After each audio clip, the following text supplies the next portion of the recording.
تو ہمیں یقیناً اس قسم کی توقعات دشمنوں سے تو کرنی چاہیے، تو وہ ہو رہا ہے۔ اب اپنا سوال کہ ہماری افواج، جس طرح جنرل صاحب نے بھی کہا کہ اس کو ہم تھن آؤٹ نہیں کرنا چاہتے ہیں، ان کو اتنے جھمیلوں میں نہیں ڈالنا چاہتے ہیں کہ ان کے بہت جو اصلی مقاصد ہیں، کبھی اگر وہ وقت پڑتا ہے تو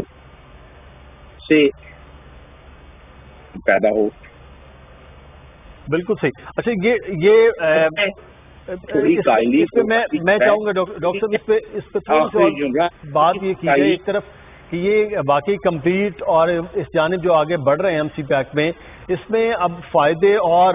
جو ہمارے پاس پریشر ہیں، ایک تو چائنا کے حوالے سے انہوں نے کنٹین کرنا ہے، ہمارے اوپر جو باقی ممالک کی جن کی آپ بات کریں وہ پریشر ہے، ان پریشرز کا بھی ہینڈل کیا جانا بڑا ایک ضروری ہے۔ حدیث کہتے ہیں ڈاکٹر جمیل احمد خان صاحب ہمارے ساتھ موجود ہیں، سابق سفیر بھی ہیں، تجزیہ کار بھی ہیں۔ ڈاکٹر صاحب دو تین چیزیں ہیں، آپ ان تینوں چیزوں کو بڑا اچھی طرح سے دیکھتے ہیں۔ ایک تو ہم اسٹریٹجک معاملے کے حوالے سے سی پیک کو دیکھتے ہیں، دوسرا وزیر اعظم جب وہاں گئے ہیں تو ایک اور بڑا اہم ٹاپک اور وہ افغانستان سے متعلق۔ اب سی پیک کی ترقی جو ہے وہ پورے خطے کی وہ ترقی کا ضامن ہے۔ آپ سمجھتے ہیں کہ یہ دورہ اور اس کے بعد سی پیک پر وہ جو ایک خاموشی سی تو میں کہوں گا ایک سستی سی نظر آ رہی ہے، اس پہ تھوڑی تیزی آئے گی اور وہ جو سی پیک کے ثمرات ہم اب انتظار کر رہے ہیں اس پہ کچھ تیزی ہوگی؟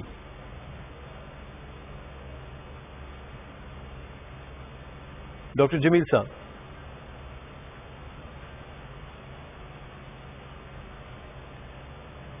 ڈاکٹر صاحب آپ سن سکتے ہیں؟ تو میں یہ جاننا چاہ رہا ہوں کہ یہ جو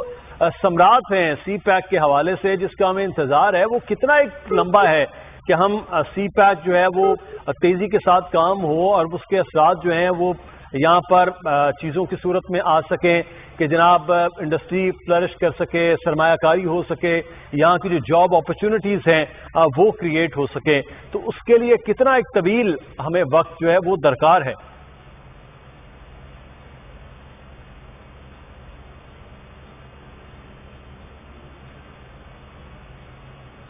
جی ڈاکٹر صاحب آپ سن سکتے ہیں؟ جی اچھا ڈاکٹر جمیل صاحب میں آپ سے یہ جاننا جی میں آپ کو سن سکتا ہوں، میں نے اپنا چینج کر لوں کیا؟ جی ڈاکٹر جمیل صاحب میں آپ سے یہ جاننا چاہ رہا ہوں سی پیک کے حوالے سے، کیونکہ ایک بڑا طویل اور بہت بڑا منصوبہ ہے، ون بیلٹ ون روڈ میں تو فلیگ شپ یہ ہے، لیکن پاکستان میں جو ہم اس کو کہتے ہیں کہ پاکستان کی اکانومی کے لیے، پاکستان کے مستقبل کے لیے بڑا اچھا ہے، تو اس کے ثمرات کب تک یہ ہے کہ ہم حاصل کر پائیں کہ یہاں ایک تو انفراسٹرکچر روڈز کا بنے، اس کے بعد پھر انڈسٹری، پھر اس کے بعد جابز کریشن، وہ ہم کتنا ایک طویل عرصہ ہے ہم کہیں کہ وہ شارٹ ٹرم ہے یعنی کہ 5 سال 6 سال یا پھر اس کو 10-20 سال پہ انتظار رہے؟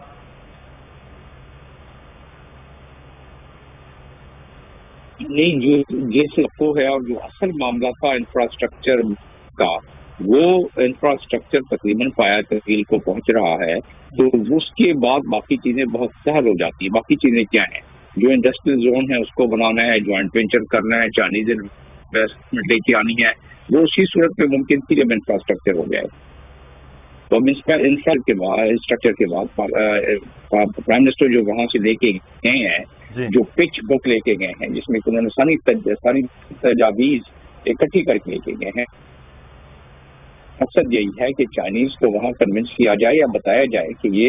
آپ یہاں اس طرح انویسٹمنٹ کر سکتے ہیں۔ وہاں کے انویسٹر ظاہر ہے گورنمنٹ سے جڑے ہوئے ہیں، جتنی کمپنیاں وہاں ہیں ان کمپنیوں کی ہی وہ آگے شاخیں ہیں جو انویسٹرز انویسٹ کرتے ہیں آگے۔ تو امید یہ کہ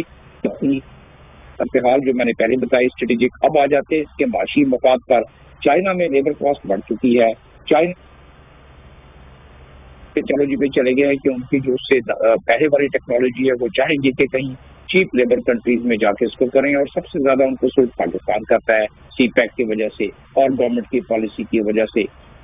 آپ نے مجھ سے پوچھا کہ تقریباً کتنا وقت اور لگ جائے گا؟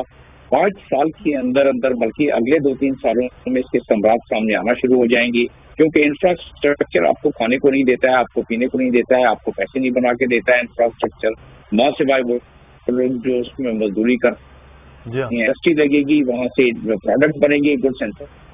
سروسز بنیں گے، ایکسپورٹ۔ یہ تو جو آپ کا ٹریڈ ڈیفیسٹ ہے $28 بلین کا 7 مہینے میں، یعنی $4 بلین پر مہینہ، اس میں کمی آ جائے، کمی کیا ہو ختم ہو جائے گا، بلکہ ہم ایکسپورٹ کرنے لگیں گے۔ تو یہ تمام چیزیں ایک سیکوینس میں چل رہی ہیں، اور ہماری کبھی کبھی تھوڑی سی سستی ہو جاتی ہے. ہمارے جو بیوروکریٹک سسٹم ہے اور ہمارے جو حالات ہیں اس میں چائنیز کبھی کبھی تنگ ہو جاتے ہیں. چائنیز نہیں بلکہ جب میں یو اے میں سفیر تھا تو جو انویسٹر آتا تھا وہ آ کے مجھے یہی شکایت کرتا تھا کہ آپ یہاں بہت ساری پیچیدگیاں ہیں, 24 محکمے ہیں کوئی انڈسٹری لگانے کے لیے, بڑی دشواریاں ہوتی ہیں, اور پھر یقیناً رشوت کا بھی سلسلہ جاری. تو اس لحاظ سے دیکھا جائے تو یہی اس کو چائنیز جہاں کمپلینٹ سرمایہ کاری کے حوالے سے وزیر اعظم بات کرتے ہیں, وہیں پر ان چیزوں کو جو آپ بات کریں, نشاندہی کریں, اس کی جانب پہ توجہ کرنا کہ یہ ایک ون ونڈو اور اس کے بعد پھر ہم اگلا جو مرحلہ ہے سی پیک کا یعنی کہ انڈسٹریلائزیشن کا, اس کی جانب جا سکے. بہت شکریہ ڈاکٹر جمیل احمد خان صاحب ہمارے ساتھ موجود تھے.